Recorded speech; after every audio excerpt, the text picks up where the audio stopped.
สบายดีมากทุกคนเนาะเดี๋ยวมื้อนี้เราสิมาแนะนำอีกช่องทางหนึ่งเป็นช่องทางการแลกเปลี่ยนระหว่างเงินกีบกับเงินต่างประเทศเนาะเดี๋ยวมาเบิ่งว่าวิธีการแลกเปลี่ยนแม่นเราจะเฮ็ดแบบใดเนาะก่อนอื่นแม่นให้เขาอยู่ที่ BCAL1 เนาะเขา BCAL1 เข้าแบบปกติของทุกคนแล้วก็ใส่รหัสเนาะซึ่งค่อยใส่การสแกนเนาะเฮามาสังเกตเบิ่งอยู่ด้านรูปนี้เนาะ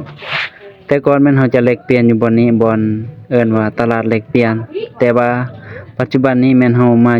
อยู่บ่อน LFX นี้ซึ่งแลกเปลี่ยนได้เช่นเดียวกันเนาะเดี๋ยวเฮามาเข้าบ่อนนี้เลยเนาะเข้าไปเลยแล้วบ่อนนี้ให้เฮาเลือกก็คือกดเครื่องหมายถึงนั่นแหละเนาะเครื่องหมายถึงกดเครื่องหมายถึงให้ทั้งหมดเนาะปัจจุบันนี้ค่อยมี3บัญชีก็คือบัญชีเงินกีบเงินดอลลาร์แล้วก็เงินบาทซึ่งค่อยได้กดเครื่องหมายถึงทั้งหมดแล้วให้กดเข้าระบบนี้เลยเนาะกดเข้าระบบแล้วเนาะให้เฮามาสังเกตเนาะมันจะช้าหน่อยหนึงเดี๋ยวถ่ายอีกหน่อยหนึงเพราะว่าเน็ตช้าเสื่อมนำเขาเนาะเฮาสังเกตเบิ่งเนาะปัจจุบันนี้ค่อยมีเงินอยู่ด้านเทิงนี่มันแสดง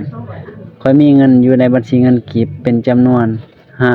550,000 กีบเนาะเดี๋ยวค่อย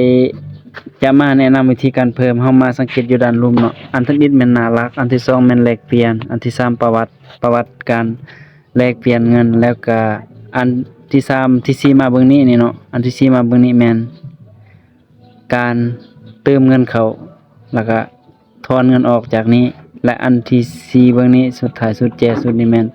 บัญชีของเราจะสังเกตเห็นว่ายอดเงินอยู่ในนี้มันแสดงให้เห็นก็คือค่อยมีแต่กีบเพราะฉะนั้นค่อยจะเอาเงินกีบนี้มาแลกเป็นเงินบาทหรือว่ามาซื้อเงินบาท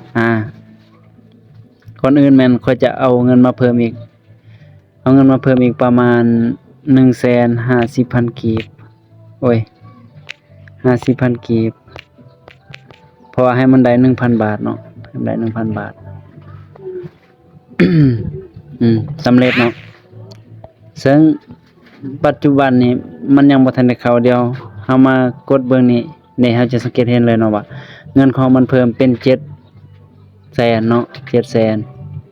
เพราะฉะนั้นเฮาจะเข้าอยู่ที่ตลาดแลกเปลี่ยนอยู่รุมนี่เนาะเข้าบ่อนแลกเปลี่ยน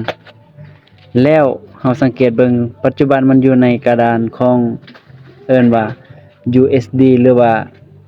US ดอลลาร์นั่นแหละเงินดอลลาร์สหรัฐเนาะมันจะมี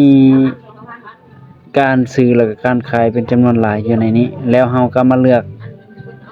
เงินที่เฮาจะซื้อเนาะก็คือเฮาจะซื้อเป็นบาทเฮาก็เลือกคลิกมองบาทอยู่ด้านเทิงนี้เนาะให้เฮาสังเกตอยู่นี่เนาะอยู่ด้านเทิงมันจะมีซื้อกับขายเพราะฉะนั้นตอนนี้เฮาต้องการซื้อเงินบาทแม่นบ่เฮาก็กดมองซื้อนี้กดมองซื้อนี้กดมองซื้อแล้วเลือกอยู่นี่